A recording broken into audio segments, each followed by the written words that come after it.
ஆயக்கலை 64ல ஒரு கலை தான் மாந்திரிகம். படுபாதக செயலை செய்கிறதுக்காக இதை கையில் எடுத்ததுக்கு அப்புறம் தான் மாந்திரிங்கிற ஒரு கலை வந்து ஒரு ஒரு தப்பான ஒரு கலையா மக்கள் மத்தியில அது பேசும்படு பொருள் ஆயிடுச்சு. நீங்க வந்து நிறைய ஆவிகளோட பேசிக்கிட்டு இருக்கீங்களா? நீங்க இந்த மாதிரி யாராவது அந்த அம்மாவோட ஆத்மா வந்து பேசுச்சு, இல்ல இவரோட கேப்டன் விஜயகாந்தோட ஆத்மா வந்து பேசிச்சுன்னா என் முன்னாடி கொண்டு வந்து உட்காரவங்க லைவ்லயே நான் பேசுறேன். நான் யாரா இருந்தாலும் சேலஞ்ச் பண்ணேன். ஆத்மாவோட கூடாரத்துக்கு நான் உள்ள புகுந்து நான் வேலை செய்வேன். எத்தனை ஆத்மாக்களுக்கு சாந்தி பரிகாரம் பண்ணியிருக்கேன், எத்தனை ஆத்மாக்கள் கூட இன்னைக்கு நான் டிராவல் பண்ணிட்டு இருக்கேன்னு என்னை சார்ந்திருக்கவங்க என்னோட டிவோட்டிஸ். ஒரு நடிகை கூட இந்த சர்ம நோய் சம்மந்தப்பட்ட ஒரு பிரச்சனை வந்தது.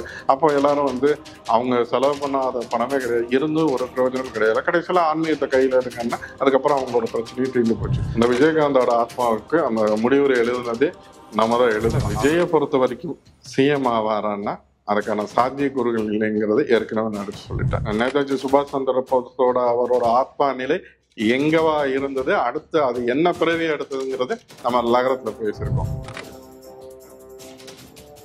நிம்மதி ப்ராப்பர்ட்டி மேனேஜ்மெண்ட். கான்டாக்ட் 7667008800. ரகரம் வாய்ஸ் நேயர்களுக்கு வணக்கம்.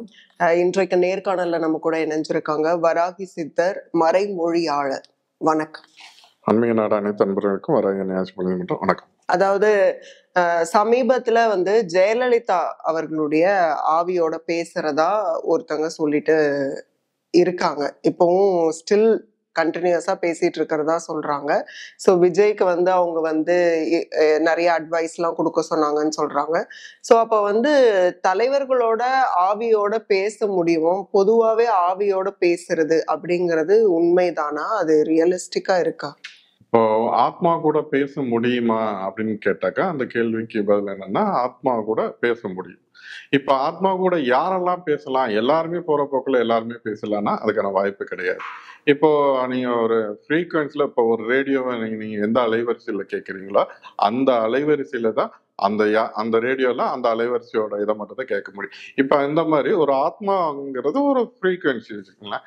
அது கூட யார் அந்த வேவ்ல இருந்து யார் கூட கனெக்ட் ஆகும், ஒரு மாந்திரிகர் இல்லை என்ன போல ஒரு மறைமொழி அல்ல ஒரு ஆன்மீகவாதியோ அந்த அந்த துறையில அதை சார்ந்து பயணிக்கிறவங்க தான் இந்த ஆத்மா கூட பேச முடியும்.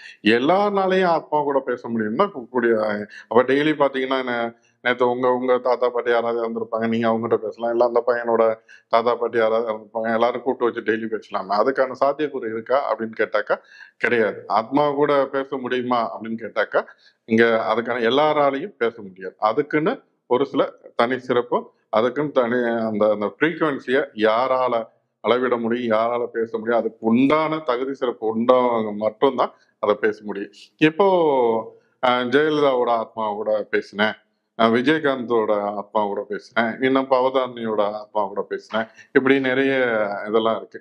இப்ப இந்த மாதிரியான அதை நம்ம பேசும்போது பொருளா இருக்கிறது, இந்த மாதிரியான விவாதங்கள்லாம் எதை நோக்கி போகும்னா, இப்போ இது எல்லாமே இந்த ஆன்மீகங்கிற ஒரு விஷயத்த வந்து கேலி கூத்தாகிறதாகவும் இல்லாத ஒரு பொய்யுங்கிறதுனால இல்லை மாந்திரிகர்லாம் எல்லாம் பொய்யானவனுங்க அப்படிங்கிற மாதிரி ஒரு கண்ணோட்டத்தை பிம்பத்தை இந்த மாதிரி இதுதான் பிரதிபலிக்கும். இந்த மாதிரி விவாதம் பண்ண வைக்கும். அது ஒரு தவறான வழிநடத்தல கொண்டு போகும். எல்லாராலையும் பேச முடியாது. இந்த மாதிரி நான் அவங்க கிட்ட பேசினேன், இவங்க கிட்ட பேசினேன் அப்படின்னு சொல்றது இது எல்லாமே எல்லா ஆத்மாவும் கட்டுப்பட்டு வந்து நான் அவங்க கிட்ட பேசணும்னா அது கிடையாது. இப்போ எல்லா ஆத்மா ஏன் பேச முடியாது அப்படின்னு பார்த்தாக்கா, இப்ப விஜயகாந்தோட ஆத்மாவை பத்தி எல்லாரும் 1008 விஷயங்கள் சொன்னாங்க. அந்த விஜயகாந்தோட ஆத்மாவுக்கு அந்த முடிவுரை எழுதுனதே நம்ம தான் எழுதணும். அது வந்து அதை வந்து புண்ணிய ஆத்மா.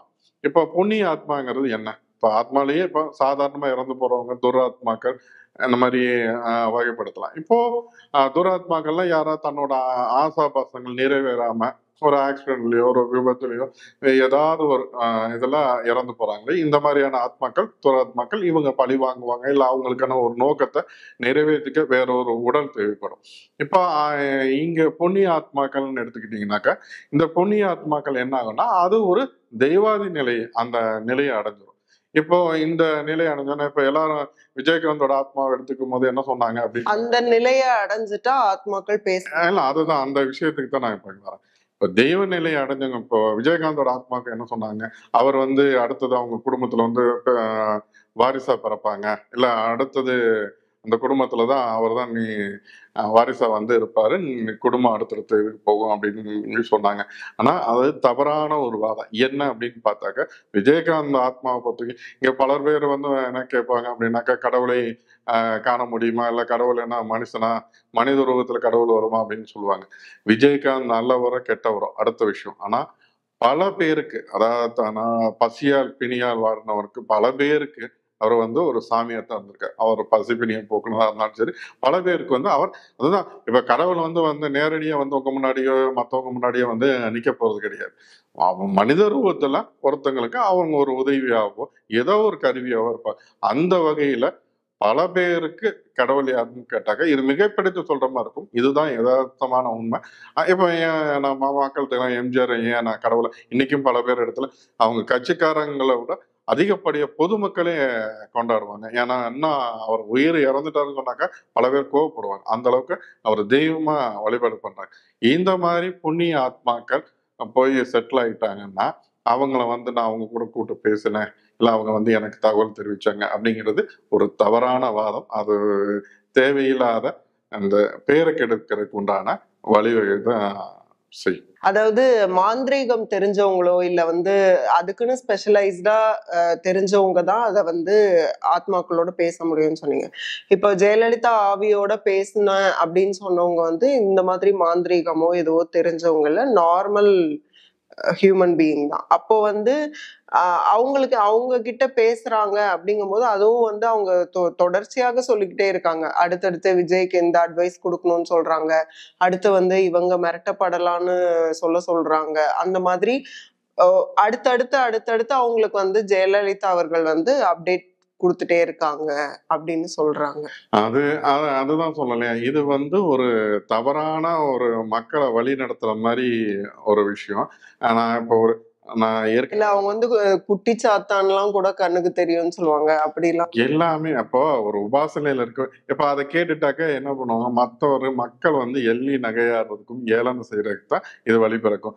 இப்போ அதான் சொல்லலையா, ஒரு சூரிய நெப்பம்ங்கிறது அந்த என்ன அலைவரிசையோ அந்த அலைவரிசையில தான் அந்த இது கிடைக்கும். அதுல அவங்க 2 பேரும் சேம் அலைவரிசையில இருக்கு. ஏன் அதுக்கான வாய்ப்புங்கிறது கிடையாது. இப்ப ஒரு சாதாரண மனிதருக்கு வந்து இந்த மாதிரி வந்துன்னா, ஒரு ஆத்மா வந்து ஒருத்தவங்களோட உடம்புல புகுருமான்னா கண்டிப்பா புகுரும். நான் தான் சொல்லிட்டேனே, அந்த அம்மாவோட ஆத்மாங்கிறது ஒரு நிலையை அடைஞ்சிருச்சு. அது வந்து இன்னொருத்தரோட உடம்புல புகுந்துருச்சு, இல்ல இன்னொருத்தர்ட்ட வந்து வாக்கா சொல்லுதுன்னா, அது ஒரு கட்டுக்கதை, அது ஒரு மாயச் சொல், அவ்வளவுதான். அத நம்ம அந்த அம்மாவை பொறுத்தவரைக்கும் இன்னைக்கு பலரும் அவங்கள வந்து ஒரு தெய்வமாவும் அவங்க அடுத்த இதுல பாக்குறாங்க. இதை விட்டுட்டு போய் அந்த அம்மா கூப்பிட்டு எனக்கு வந்து ஒரு ஆத்மா வந்து பேசுச்சு, இல்ல என்கிட்ட வந்து இது சொன்னுச்சு அப்படின்னு சொல்றதெல்லாம் அது ஒரு தவறான வாதம். இதை வந்து இன்னமும் அதை நம்ம மிகைப்படுத்தி சொல்றதுக்கு அதை தமிழ்ல சொல்ல வந்து கையாளல் தெரியல. அதனாலதான் நான் தவறான ஒரு வாதம். அது வந்து தேவையில்லாம இந்த தமிழ் சமயத்தை வந்து தேவையில்லாத மற்றவங்க ஏளன சொல் பேசுறதுக்கு உண்டான அதான் வழிதான் பிறக்கும். அப்படின்னா இன்னும் ஒரு 10 பேர் கிளம்பிடுவாங்க.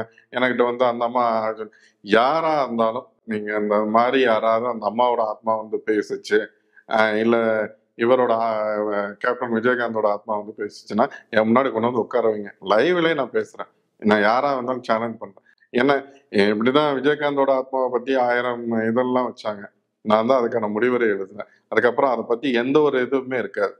இந்த மாதிரி யாரா ஆத்மாவை பத்தி, ஏன்னா ஆத்மாவோட கூடாரத்துக்கு நான் உள்ள புகுந்து நான் வேலை செய்யறேன். எத்தனை ஆத்மாக்களுக்கு சாந்தி பரிகாரம் பண்ணியிருக்கேன், எத்தனை ஆத்மாக்கள் கூட இன்னைக்கு நான் டிராவல் பண்ணிட்டு இருக்கேன்னு என்னை சார்ந்திருக்கவங்க என்னோட டிவோட்டிஸ்க்கு தெரியும். அதனால ஆத்மாவை பத்தி பேசணும், இல்ல நம்மள ஒரு பேரும் புகழுக்காக மற்றவங்களை கையில எடுத்து பேசணுங்கிறது அதை இதோட விட்டுறலாம். இனி அந்த அம்மாவை பத்தி கைதொட வேண்டாம். அப்படி தொட்டா அதுக்கு உண்டான பதில் வந்து நம்ம எதிர்வினை ஆற்றலாம். இப்ப விஜய் வந்து கூட்டணிக்கு போவாருங்கிறாங்க, போக மாட்டாருங்கிறாங்க. அப்ப வந்து இதுல வந்து விஜய் கூட்டணிக்கு போவாருன்னு உங்களோட கணிப்பு இருக்கா?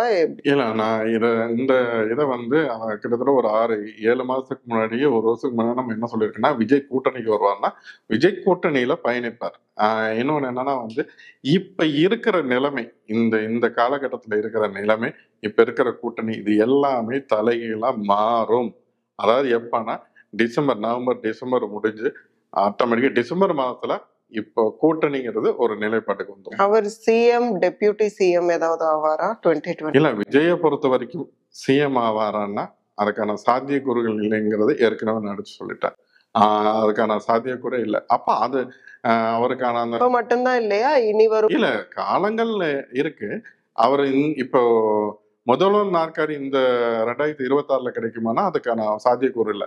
அப்ப அதுக்கு நான் என்ன வழிமுறை வேணும்னா, கூட்டணி இல்லாம இங்க நீங்க என்னதான் நீங்க விஜய் மேல ஒரு கிரஷ் இருந்தாலும், இல்ல விஜய் நாட்டுக்கு நல்லது பண்ணுவார்னு எல்லாரும் நினைச்சாலும், நீங்க அங்க ஓட்டு அந்த மிஷின் முன்னாடி போய் நிற்கும் போது நீங்க என்ன மூளைச்சலவை செஞ்சிருந்தாலும், என்ன பண்ணியிருந்தாலும், அவன் அந்த ஓட்டு மிஷின் போய் முன்னாடி இருக்கவா, நீங்க போய் அவன் போடுற ஓட்டு எங்கவா இருக்கும்?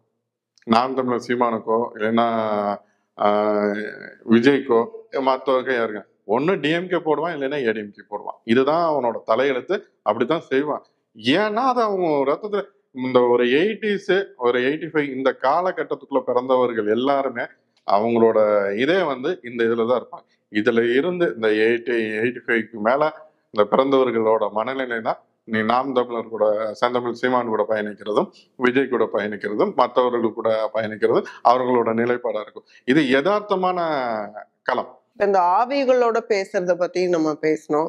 நீங்க நிறைய ஆவிகளோட பேசிக்கிட்டு இருக்கீங்களா? இல்ல, ஆவிகளோட பேசுறோன்னா நாங்க வாங்க உட்காருங்க நம்ம டீ சாப்பிட போலாம், இல்ல பார்ட்டிக்கு போலாம் அப்படிங்கிறது கிடையாது. முதல்ல ஒரு விஷயம், ஆத்மாங்கிறது ஒரு விஷயத்தை உணர்த்தும். நமக்கு அந்த ஒரு விஷயத்த உணர்த்தும். இப்போ நம்ம தொப்புருக்கான வாயா இருந்தாலும் சரி, மற்ற எங்க ஒரு விஷயம் நடக்கிறதா இருந்தாலும் சரி, நமக்கும் ஒரு விஷயத்த உணர்த்தத்தான் செய்யும். உட்காந்துட்டு நம்ம நார்மலா உட்காந்து நம்ம பேசுறது கிடையாது. இப்போ நீங்க ஏன் பேச முடியும்னு சொன்னீங்களா, இப்போ உணர்த்துங்கிறீங்கன்னா கண்டிப்பா பேச முடியும், பேச முடியாதுங்கிறது கிடையாது. இப்போ நீங்க சாதாரண மனிதர்கள் போய் ஒரு வீட்டுல ஒருத்தங்களுக்கு பேய் பிடிச்சிருக்கு, நீங்க அவங்ககிட்ட போய் பேசுனாக்கா உங்களுக்கான பதில் சொல்லுமா? ஏதோ வெறிக்க வைக்க பார்த்துட்டு உட்காந்துருப்பாங்க, இல்லைன்னா ஏதாவது ஒண்ணு பண்ணிட்டு இருப்பாங்க. இதே நான் போய் உட்காந்தேன்னா என் முன்னாடி யாரு, எங்க இருந்து வந்தாங்க, குளம் கோத்திரம் அத்தனையும் சொல்லுவாப்ல. புரியுங்களா? அதுதான் ஒரு சக மனிதனுக்கும் ஒரு அந்த ஆன்மீகத்துறையில அந்த மறைமொழியாளர்ல இருக்கவங்களுக்கும் இதுதான் வித்தியாசம். அப்போ உங்களால இப்ப தலைவர்களோட ஆத்மாக்களோடையும் பேச முடியுமா? இல்ல, தலைவர்களோட ஆத்மாக்கள் அவங்களோட ஆத்மா நிலை இன்னைக்கு என்னவா இருக்குன்னு பொறுத்து பேசலாம். எல்லாரோடையும் பேசிடலாமா, எல்லா ஆத்மாக்களோட பேசலாமான்னா அதுக்கான சாத்தியக்கூறு. நீங்க சொன்ன மாதிரி அப்ப தெய்வீக நிலையே அடையாத ஆத்மாக்களோட பேசுறது, புண்ணிய நிலை அடையாத ஆத்மாக்களோட நம்ம கண்டிப்பா பேசலாம். தலைவர்களோட ஆவியில எந்த ஆத்மா அப்படி அந்த நிலையை அடையாம இருக்கு? யாரு கூட இன்னார் இப்ப இருக்காங்க, இப்ப இன்னார் கூட நம்ம அழைத்து நம்ம பேச முடியுமா அப்படிங்கிற அந்த ஒரு விஷயம் இருக்கு. அவங்க எப்ப இறந்து போனாங்க, அந்த மத்த எல்லாம் டீட்டெயில் வேணும். இப்போ பொதுவா இப்போ நம்ம பக்கத்துலயே இருக்கட்டும், நம்ம சுடுகாட்டுல கொண்டு இறக்குறாங்கன்னு வச்சுக்கலாம். இப்ப அங்க நம்ம ஒரு சில விஷயங்கள் நம்ம மயான பூஜை பண்றோம். அங்க ஒரு சில விஷயங்களை நமக்கு உணர்த்தும் பண்ணோம். இப்ப அது போல இப்ப யாராவது இறந்தவங்க, நீங்க சொல்றீங்கல்ல, ஒரு அரசியல்ல இறந்தவங்க, இல்ல மூத்த இதுல ஆட்சி அதிகாரத்துல இருந்திருப்பாங்க, அந்த மாதிரியான அரசியல்வாதிகள், அதான் நான் சொன்னேன், இந்த புண்ணிய ஆத்மாக்களோ இல்ல அவங்க செட்டில் ஆகாம இருந்தாங்கன்னா அவங்கள அழைத்து பேசலாம். அதாவது முதல்ல இன்னொரு விஷயத்த புரிஞ்சுக்கணும், அந்த ஆத்மாக்கள் அடுத்த பிறவி எடுக்காம இருக்கணும். ஒரு ஆத்மாங்கிறது அடுத்த பிறவிங்கிற அந்த நிலையை அடையாம இருந்ததுன்னா கண்டிப்பா பேசும். ஒரு 30 வருஷம் கழிச்சு 50 வருஷம் கழிச்சு நம்ம கூப்பிட்டோம்னா வருவாங்களா? இப்போ உடனே காந்தியை கூப்பிட்டா வருவாரா, நேதாஜியை கூப்பிட்டான்னு கிடையவே கிடையாது. நேதாஜி சுபாஷ் சந்திர போஸோட அவரோட ஆத்மா நிலை எங்கவா இருந்தது, அடுத்து அது என்ன பிறவி எடுத்ததுங்கிறது நம்ம நகரத்துல பேசியிருக்கோம். புரியுதுங்களா? இப்போ நம்ம இன்னைக்கு உட்காந்துட்டு சுபாஷ் சந்திர போஸ் நம்ம நேதாஜியோட ஆத்மா கூப்பிடுவோம்னா அவரோட ஆத்மா அது வேற ஒரு நிலையை இருந்தது. ஏற்கனவே நம்ம குறிப்பிட்டிருந்தோம் என்னன்னா, சுபாஷ் சந்திர போஸ் இந்த இந்திய திருநாட்டிலேயே நான் அடுத்தது ஒரு மகனா பிறக்கணும்னா நான் ஒரு தமிழ் தாய் வயிற்றுல தான் நான் மகனா பிறக்கணும் அப்படின்னு சொல்லி சொன்னவர். ஏன்னா அந்த அளவுக்கு இங்க தமிழ்நாட்டுக்கும் முத்துராமலிங்க தேவருக்கும் அவருக்குமான நட்பும் அந்த உறவு வந்த பாசங்கிறது அந்த அளவுக்கு இருந்தது. ஏன்னா ஐயனுக்கு இங்க இருந்த தேசிய ராணுவத்துக்கு தமிழ்நாட்டுல இருந்து தான் அவரு ஆட்களை அனுப்புனாரு. அப்போ அந்த அவரோட அந்த ஆத்மாவோட நிலைமை அவர் இறந்துட்டாருனாங்க. நான் அவர் இறந்துட்டாங்கன்னு எப்ப சொன்னாங்களோ அதுக்கப்புறம் ஒரு 10 வருடம் கழித்து தான் இறந்தாரு. அதையும் யார தேவரையா அத சொல்றாரு. இது மாதிரி எல்லாரும் இறந்துட்டாங்கிறாங்க, அவர் இறக்கல, அவர் இன்னும் உயிரோட தான் இருக்காங்க. அவர் எப்ப இறக்குறாரு அப்படின்னாக்கா பிரபாகரன் எப்ப அவரோட ஜனனம், அவரோட உயிர் இந்த மண்ணுலகுக்கு வருதோ அப்பதான் வந்து அதுக்கு முன்னாடி ஒரு வருஷம் நீங்க அந்த காலகட்டத்தை பார்த்தீங்கன்னா கரெக்டா இருக்கும் இவரோட.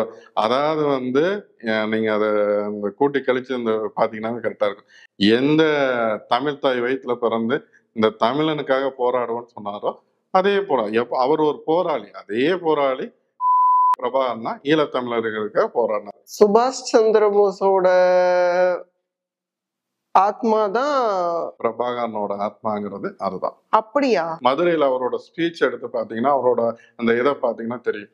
இப்போ அந்த மாதிரியான ஆட்களுக்கு அதாவது வந்து அவங்க எல்லாம் ஒரு நம்ம பசுமன் முத்துராமலிங்க தேவர் ஐயாவோ நேதாஜி அவர்களோ இவங்கெல்லாம் வந்து வெறும் வீரன் கிடையாது, இவங்கெல்லாம் போராளிங்க. போராளிங்க மட்டும் இல்ல ஒழுக்க சீலர்கள்.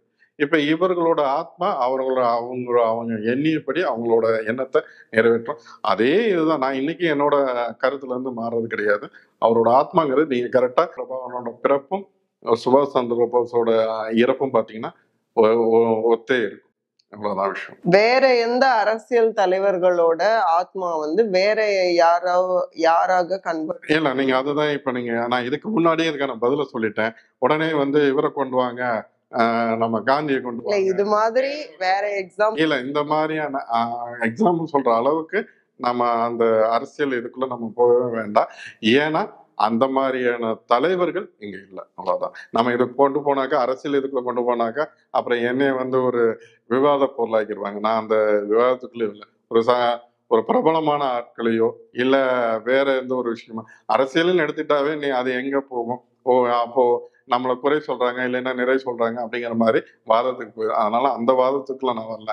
பிரபலமா யாராவது இவங்க இறந்துட்டாங்க, இவங்களோட ஆத்மாவோட நிலைமை என்ன அப்படின்னு கேட்டாக்க சொல்ல. இன்னைக்கு வந்து பலரும் இன்னைக்கு இருக்க சோசியல் மீடியால என்கிட்ட அதை சொன்னாங்க இதை சொன்னாங்க. நம்ம அதை பார்க்கும்போது என்ன ஆகுதுன்னா நமக்கு சிரிப்பு தான் வரும். இதை அவங்க சொல்றதுக்கு வாய்ப்பு இல்லை. அந்த ஆத்மாவோட நிலை இது இல்லை அடுத்த பிறவி எடுத்துருச்சு அப்படிங்கிறது நமக்கு தெரியும். சிலர் பேசிட்டு இருக்காங்க, அவங்கள ஒரு சிலர் ஃபாலோ பண்ணாங்க. இந்த மாதிரியான விஷயத்தை என்கரேஜ் பண்ணும்போது என்ன ஆகும், அது தேவையில்லாத ஒரு சில குழப்பத்தை தான் உண்டு பண்ணும். அதனால நம்ம அதுக்கு கருத்து சொல்லாம அதுல இருந்து ஒதுங்கி போறதுதான் சரின்ட்டு ஒதுங்கி. பிளாக் மேஜிக் அப்படின்னு சொல்றது பொதுவா கேள்விப்படுறோம். அப்ப பிளாக் மேஜிக்ன்றது உண்மையா? அது இல்ல பிளாக் மேஜிக்கு இங்க ஒயிட் மேஜிக்கு அப்படிங்கிற மாதிரி இன்னைக்கு பலரும் பேச ஆரம்பிச்சிட்டீங்க. ஒரு விஷயம் நல்லா புரிஞ்சுங்க. ஆயக்கலை 64ல ஒரு கலை தான் மாந்திரிகம். அதாவது சித்தர் பெருமக்களுக்கு இங்க கொடுத்துட்டு போன அந்த மருத்துவமா இருந்தாலும் சரி, ஜோதிடமா இருந்தாலும் சரி, ரசவாதமா இருந்தாலும் சரி, இது எல்லாமே வந்து நான் இந்த இங்க இருக்க மக்களுக்காக அவங்க விட்டு சென்ற ஒரு சில விஷயங்கள். இப்ப இந்த விஷயங்கள்லாம் உண்மையா பொய்யா அப்படின்னு பார்த்தாக்கா இவங்க எல்லாமே நாட்டுக்கு கொடுத்துட்டு போயிருக்காங்க. அதுல ஒரு கலை தான் வந்து இந்த மாந்திரிகம். இந்த மாந்திரிகங்கிற ஒரு கலை வந்து எதுக்குன்னா ஒரு மனிதனோட வாழ்வியல்ல ஏற்படுற இன்பத்துக்கும் துன்பத்துக்கும் தீர்வு தரக்கூடிய ஒரு ஒண்ணுதான் இந்த மாந்திரிகம். அதாவது ஒரு மனுஷன் வாழ்க்கையில ஒரு நல்லது நடக்கலாம், ஒரு கெட்டது நடக்கலாம். அந்த கெட்டதுல இருந்து அவன் உளவியல் சார்ந்தோ இல்ல அவன் வாழ்க்கையில உடல் ரீதியா ஏற்படுற ஒரு சில பிரச்சனைக்கு தீர்வு மூலிகை சார்ந்தோ மருத்துவம் சார்ந்து இந்த மாதிரி கொடுக்குற தீர்வை யாரு கொடுத்ததுன்னா இந்த மாதிரியான மாந்திரிகம் ஆன்மீகம் தான் கொடுத்தது. ஏன் முதல்ல இது இருக்கா இல்லையான்னா இதுதான் உண்மை. பிளாக் மேஜிக் உண்மைதான் எப்படி நிரூபி? இல்ல பிளாக் மேஜிக்கே உண்மைதானே. பிளாக் மேஜிக் ஒயிட் மேஜிக் இங்கிற ஒரு விஷயமே கிடையாது. யார் எதுக்காக பயன்படுத்துறாங்க அப்படிங்கிறது. இப்போ உங்ககிட்ட ஒரு அருவா இருக்கு, நீங்க இந்த அருவாவை வச்சு ஆட்டையும் வெட்டலாம், ஆட்டுக்கான புள்ளையும் வெட்டலாம். புரியுதுங்களா? யாரை தன்னோட தேவைக்காக எப்படி பயன்படுத்துறாங்க அதை பொறுத்து. அதான் நான் சொல்லுவேன், ஒருத்தனோட துன்பத்துல இருந்து அதுல இருந்து மீள்றதுக்கு இல்ல அவனோட பிரச்சனையில இருந்து மீண்டு வர்றதுக்கு உண்டான ஆயுதம் எதுனா இந்த மாந்திரிகம். இப்ப இந்த மாந்திரிகத்தை இப்ப இருக்கிற சாமானியர்கள் என்ன பண்றாங்கன்னா அடுத்தவன் கூடிய கெடுக்கிறதுக்கும் அடுத்த குடும்பத்தை கெடுக்கிறதுக்கும் அடுத்தவன் தொழில கெட்டு போறதுக்கும் இல்ல அடுத்த குடும்பம் ஊரை விட்டு ஓடி போறதுக்கும் இந்த மாதிரி படுபாதக செயலை செய்யறதுக்காக இதை கையில் எடுத்ததுக்கு அப்புறம் தான் மாந்திரிங்கிற ஒரு கலை வந்து ஒரு ஒரு தப்பான ஒரு கலையா மக்கள் மத்தியில அது பேசும்படு பொருளாயிருச்சு.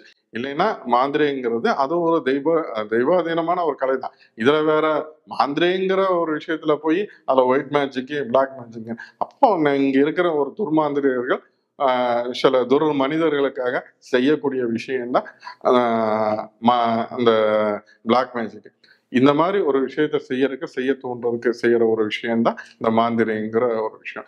இப்போ ஒருத்தர் நல்லா இருக்காங்க, திடீர்னு நோய் வாய்ப்பு ஏற்று போயிட்டாங்க. அப்போ மருத்துவமனைக்கு போறாங்க. என்ன டெஸ்ட் எடுத்தாலும் ஒண்ணுமே பிரச்சனை இல்லை, நல்லா தான் இருக்காங்க. நான் வீட்டுக்கு வந்தா மறுபடியும் அதே தொந்தரவு இருக்கு. இங்க இதெல்லாம் முடியல அப்படிங்கும் போது அங்க எங்க வராங்க? ஒரு மாந்திரிகட்டையோ, ஒரு ஆன்மீகவாதிகிட்டயோ, ஒரு மறைமொழிகிட்ட வராங்க. அப்ப அங்க என்ன பிரச்சனையா இருக்கும்? ஒரு செய்வினையால அந்த சம்மந்தப்பட்ட நபர் பாதிக்கப்பட்டிருப்பார். செய்வினையால்னா ஒருத்தர் அவரோட ஏன் இங்க இப்ப நீங்க சொல்றீங்க அரசியல்னு சொல்றீங்களா, அந்த ஒரு இங்கேயே நம்ம தமிழ்நாட்டிலேயே ஒரு அரசியல்வாதி கூட மாந்திரிகத்தால பாதிக்கப்பட்டாரு. அவர் உடல்நிலை சீர்கெட்டது. அதுக்கப்புறம் அவர் இறக்கக்கூடிய ஒரு சூழ்நிலை இருந்தது. இப்போ இதை எல்லாரும் நோய் நோய் கிடையவே கிடையாது. இதே போல ஏன் இன்னொருத்தர் ஒரு நடிகைக்கு கூட இந்த சரும நோய் சம்பந்தப்பட்ட ஒரு பிரச்சனை வந்தது. அப்போ எல்லாரும் அவங்க செலவு பண்ணாத பணமே கிடையாது, இருந்தும் ஒரு பிரயோஜனமும் கிடையாது. கடைசியில ஆன்மீகத்தை கையில எடுங்கன்னா அதுக்கப்புறம் அவங்களோட பிரச்சனையும் தீர்ந்து போச்சு. அந்த மாதிரி இதெல்லாம் மாந்திரிகத்தால நல்லதும் செய்ய முடியும், கெட்டதும். அந்த தோல் பிரச்சனை வந்தது இல்ல அந்த பிரச்சனைகள் வந்தது எல்லாமே செய்வினைனால வந்தது. ஆமா. ஏன் இப்போ கிட்டத்தட்ட இப்போ ஒரு 1 1/2 2 வருஷ காலமா அந்த சம்பந்தப்பட்ட நியூஸ் ஏன் இல்ல? போனதுனால தானே. இருந்திருந்தா இந்நேரம் 1008 ட்வீட் போட்டிருப்பாங்க. இல்லைன்னா 1008 பிரச்சனை இருக்குன்னு சொல்லியிருப்பாங்க இல்லையா? ஏன் சொல்லல? அவங்களே சொன்னாங்க. இப்ப நான் உணர்றேன். ஒரு ஆன்மீக சக்தி இங்க வந்ததுக்கு அப்புறம். இங்கன்னா அவங்க பழனிக்கு போனாங்க. நம்ம அவங்க பேரை குறிப்பிடாம சொல்லிட்டு இருக்கோம். நம்ம தான் அத அவங்ககிட்ட நம்ம கொண்டு சேர்த்தோம். உங்களுக்கு இருக்கிற பிரச்சனைங்கிறது அவங்களுக்கு தோல் சம்பந்தப்பட்ட சரும நோயே கிடையாது. உங்களோட பிரச்சனைங்கிறது மாந்திரிகம் சம்பந்தப்பட்ட பிரச்சனை. அத நீங்க என்ன பண்றீங்கன்னா, ஒரு ஆன்மீகத்த கையில எடுங்க. இந்த மாதிரியான முறையில நீங்க செய்யுங்க. செஞ்சீங்கன்னா உங்களுக்கான பலன் கிடைக்கும். அவங்க அடுத்தது எங்க போனாங்க? நேரா பழனிக்கு போனாங்க. பழனியில என்ன சிறப்பு? பழனிக்கு போனாக்கா அது நடந்துருமா அப்படின்னாக்கா, பழனியில இருக்கிற அங்க சிலையானது, முருகன் சிலையானது நவபாசனத்தாலானது. நான் தான் சொன்னேன் ஏற்கனவே. மூலிகைகள எல்லாத்தையும் வித்தைகள சித்த பெருமக்கள் இங்க குடுத்துட்டு போனாங்க. நம்ம பழனி முருகன் சிலைங்கிறது நவபாசனத்தாலான சிலை. அந்த சிலையில ஒரு அபிஷேகம், ஆராதனை பண்ண அதுக்கு உண்டான அந்த பொருளுக்கு உண்டான இது பார்த்தீங்கன்னா, எப்பேற்பட்ட நோயா இருந்தாலும் தீர்க்கக்கூடிய வல்லமை அந்த அபிஷேகம் பண்ண அந்த தீர்த்தத்துக்கு உண்டு. இப்போ இது ஒரு சாமானியனுக்கு கிடைக்குமானா, அது கிடைக்காது. இப்ப அங்க போய் அத இது பண்ண முடியாது. அவங்க ஒரு பிரபல்யம், அவங்கள்ட்ட எல்லாம் செல்வாக்கு இருக்கு. அதனால அதுக்கு உண்டான அங்க போயிருப்பாங்க. கண்டிப்பா அபிஷேகம் பண்ணியிருப்பாங்க. உங்களுக்கு உண்டான அபிஷேகம் அந்த பொருள் கொடுக்கப்பட்டிருக்கும். கண்டிப்பா அத இது பண்ணுவாங்க. அவங்க கீழ அவங்க பேட்டி குடுத்து தானே வந்தாங்க. இன்னைக்கு வந்தேன் நான் மன திருப்தியா இருக்குன்னு. அதுக்கப்புறம் அது சார்ந்த எந்த ஒரு பிரச்சனையும் இல்ல. இனிமேலும் பிரச்சனை இல்லாம இருப்பாங்கன்னு நம்புவோம். அவ்வளவுதான். மிக்க நன்றி உங்களுடைய நேரத்துக்கும். இவ்வளவு நிறைய ஆச்சரியமூட்டக்கூடிய நிறைய தகவல்களை பகிர்ந்துகிட்டீங்க. மிக்க நன்றி. நன்றி.